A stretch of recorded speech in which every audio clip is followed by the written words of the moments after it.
Hey guys, it's Simmy. This is Pro Wrestling Unlimited. So last night was the Impact Wrestling Hard to Kill pay-per-view. It's actually a really good show. For more on that show, go check out the review we did do last night here on the PWU Unlimited YouTube channel. But with that, going into and coming out of the show, a number of Impact Wrestling wrestlers pretty banged up.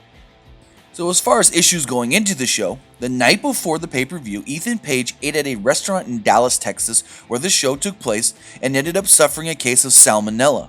Now, as we saw, Ethan Page did work his tag team championship match at the show, but it seemed like he was a little limited in his performance.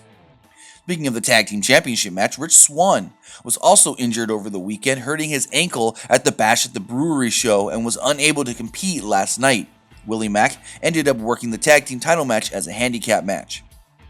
Now, according to PW Insider, Brian Cage, who reportedly is on his way to All Elite Wrestling, is dealing with a torn bicep, and that is why he came out to have a match with Rob Van Dam, and well, then the match never really took place.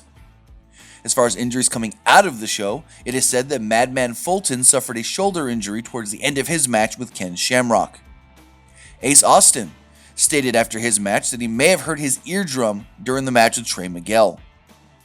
And finally, according to Fightful.com, they do report that Moose was dealing with a case of vertigo and a banged up back after his match with Rhino. It was also feared that he may have suffered some sort of a concussion, and Moose tweeted a photo after the show of him at the hospital.